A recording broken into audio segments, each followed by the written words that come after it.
War Department, December 27, 1860. Major Anderson, Fort Moultrie. Intelligence has reached here this morning that you have abandoned Fort Moultrie, spiked your guns, burned the carriages, and gone to Fort Sumter. It is not believed, because there is no order for any such movement. Explain the meaning of this report.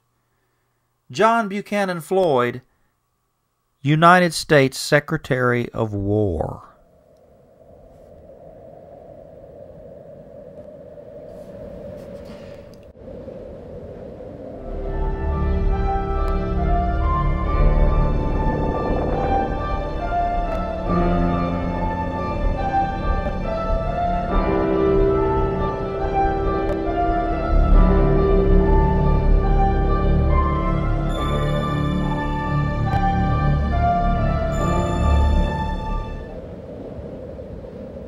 Executive Office, Department of War, Charleston, January 21, 1861. Major Robert Anderson.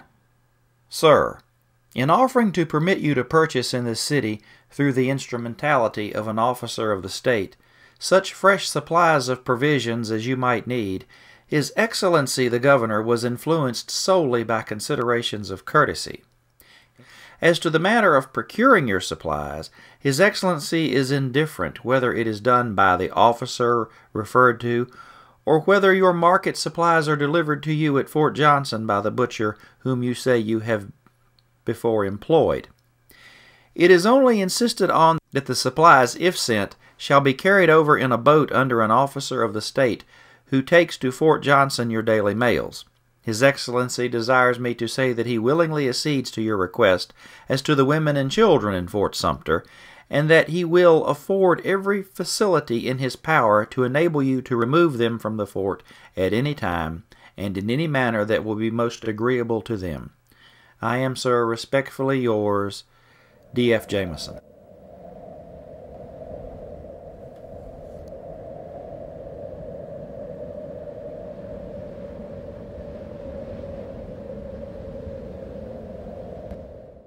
I said, you know perfectly well that the people of Charleston have been feeding them all right.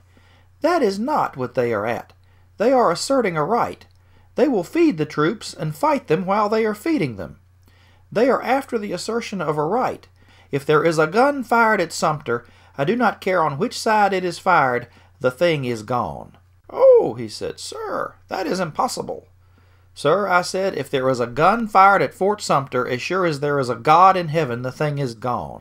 Virginia herself, strong as the Union majority in the convention is now, will be out in 48 hours.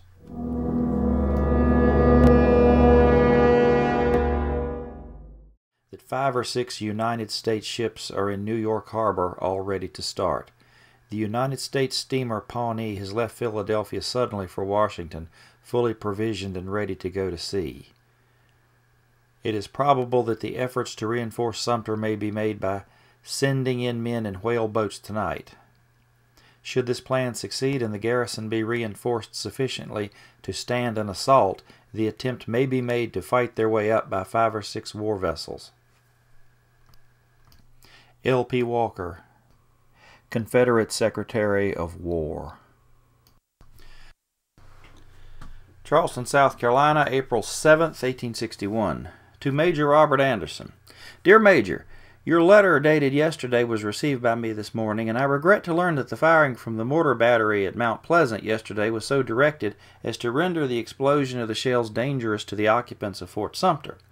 The attention of the officer in command of the battery was called to the matter of his firing yesterday, and orders will be sent to him today not to practice again in the same direction. Let me assure you, Major, that nothing shall be wanting on my part to preserve the friendly relations and impressions which have existed between us for so many years. I am, Major, very truly yours, G.T. Beauregard, Brigadier General Commanding. And if they approach with war vessels also, I think you will hear of as bloody a fight as ever occurred. We expect the attack at about 6 o'clock in the morning on account of the tide. Very respectfully, F.W. Pickens.